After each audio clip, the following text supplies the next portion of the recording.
7 sorrows, 7 deadly sins. Nothing good ever comes out of the number 7 except, nah, it's too easy.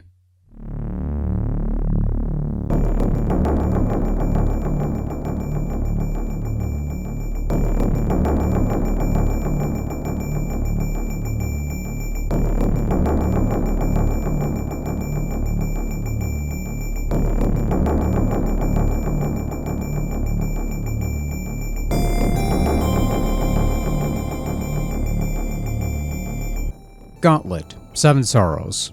Released in 2005 courtesy of Midway for Xbox, PC, and today's subject matter PlayStation 2, is a sad, sorrowful tale indeed. Originally intended as a reinvigoration of the Gauntlet franchise some 5 years after Gauntlet Dark Legacy graced arcades, but after undergoing a change in creative leads and some cutbacks in development, and instead became a game that put the series to sleep until the release of Gauntlet 2014. Though I imagine Midway going out of business eventually also had a hand in putting the series to sleep, and sadly today, that series is still in a deep slumber, and that does indeed make me somewhat sad. And speaking of sad, we have Gauntlet 7 Sorrows. A game that bears the Gauntlet name, features the 4 classic Gauntlet heroes, and has some inklings of the classic Gauntlet gameplay, but is a game that is entirely its own little piece of business, for better or worse. 7 Sorrows gives the story of 4 legendary heroes who served an emperor once upon a time until said emperor decided to trap the heroes in a tree somewhere, after which point he committed some sorrowful sins, and then one day he decided to undo his first sorrow and revive the heroes, must now fight their way through a bunch of monsters and kill the emperor. There's a little more to this story that I'm letting on, which is revealed through cutscenes preceding each level you play, but basically you pick a hero, the mighty warrior, the versatile Valkyrie, the magical wizard, or the speedy elf. Yes, we're back to the elf now. You fight through various dungeons, forests, and other realms, gathering gold and experience to increase your battle skills, and occasionally fight some bosses that represent the Emperor's various sorrows that you have to forgive, or something to that extent. 7 Sorrows scales things back considerably compared to the previous Gauntlet Dark Legacy.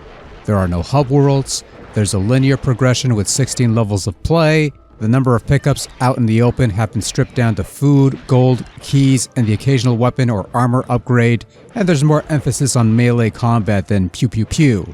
You still have the limited RPG elements of the previous game, earning experience points to gain levels, which allows you to upgrade your damage, health, and mana regeneration rates, as well as a shop mechanic of sorts that allows you to purchase more attack moves and combos with the gold you've amassed. But for the most part, you're moving along a given path from point A to point B, sometimes needing to find a key to progress onward, sometimes needing to operate switches or push heavy objects to solve a puzzle or open up a path to the next part of the map, and sometimes you occasionally fight a boss.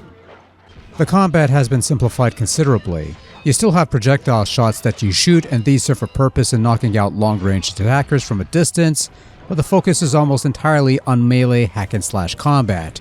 You've got 3 such buttons, a slash button, a hack button, and a launch into the air button, and you can unlock combo moves and other things in between levels with the gold you've amassed. The use of screen-clearing magic potions have been replaced with a mana meter, a self-regenerating meter that, when full, lets you unleash a mana nuke of sorts, which is the only thing that will kill death. But the meter is also used for some of your special moves that you have to purchase from the shop, which only pops up after you clear a level. The game allows you to save both your level progression and your character as separate elements, so if you want to resume a later game but you want to play as a new character, say for example you want to switch to the warrior or the elf, you can do that. There's also support for up to 4 players via multitap, and at one point there was even support for online play. If there is a term that sums up my feelings on Gauntlet 7 Sorrows, it would be underwhelming. On the surface, the gameplay for the most part is pretty solid and straightforward. You go from point A to point B, you kill monsters, you get some loot, you solve some puzzles, you purchase new attacks and combos, that sort of thing. The combat's pretty slick, controls are tight and responsive, your ability to crowd control is only hampered by your ability to handle the numbers, the boss battles are rather fun and varied at times, and listen, I'll be honest, the thrill of being the one hero single-handedly fending off a shit ton of grunts almost makes me understand the appeal of those Koei warrior game things that continue to be a thing for some reason. The problem is that while the gameplay isn't necessarily bad, it's also incredibly shallow, and after a while it starts to feel a bit tedious. Part of that has to do with the fact that they scaled everything back. There's less emphasis on exploration, looking for hidden paths that would lead to additional powers and such. Each map has a path that you're to follow, with the only deviation reserved for finding keys, or switch to unlock the next segment of the level. You don't have any of the fun power-ups like temporary repulsiveness or reflective shots to make combat interesting, just food, gold, and necessary key items here and there. You have RPG elements where you earn points to increase your levels and thus build your stats, but these only make a minor difference, and mana regen doesn't feel like it regens any faster with the added points. At 16 levels, Seven Sorrows is a relatively short game that should take no more than a few hours to clear, but as you get deeper into the game, the levels do tend to drag out longer, whether it's forcing players to clear away enemy hordes or generators before moving on in the level, or solving push puzzles while fighting off enemy hordes to impede your progress. Fighting off the bosses are rather fun, but in order to get to those fun boss battles, you usually have to get through these utterly long, drawn-out, boring levels. I suppose multiplayer might ease the monotony a bit because those are always fun, but that's just a topper on otherwise bland slushy. And it's a shame too, because Seven Sorrows is actually quite a lovely little game on PS2. The heroes are redesigned to be, well, less outlandish compared to the previous outing, but they're still good looking people. The grunts are varied and not too bad looking. The various environments that you travel through are gorgeously depicted with some solid lighting here and there, and before each stage you have a cutscene that's also quite artsy and stuff. You have no control over the camera, but to the game's credit, the angles are such that you're given enough visibility to know everything that's going on in the moment. There were very few points where the camera would actively screw you over with a bad view, mostly whenever you're trapped in a bad corner. But for the most part, it's a largely cooperative camera that doesn't entirely bust your balls, so that's gotta be worth something.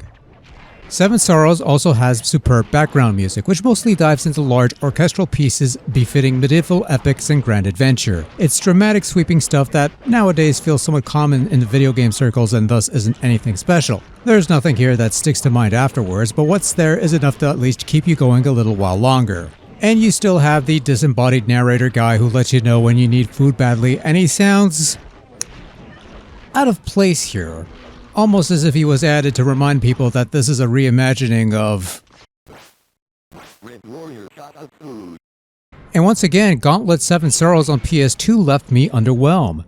There's a base for a decent game to be found here. There are moments of pure joy that pop up every so often. The overall presentation in terms of the visuals and sounds is top-notch stuff, and 4-player madness is never going to be a bad thing under most circumstances, but there's simply not enough meat to keep things interesting and engaging. Levels drag on for far too long, there's very little to do beyond the bare minimum, and while gameplay is fine for a hack and slash, it does get painfully repetitive after a while. Now, Gauntlet Dark Legacy wasn't exactly an exemplar of deep gameplay, but there was more than enough substance that it kept the game interesting for the long haul, and unfortunately the same cannot be said for Seven Sorrows. Still, I wouldn't call this a total lost cause. As a hack and slash thing and a multiplayer thing, Seven Sorrows is serviceable and competent enough, but as a Gauntlet title, it didn't quite work for me.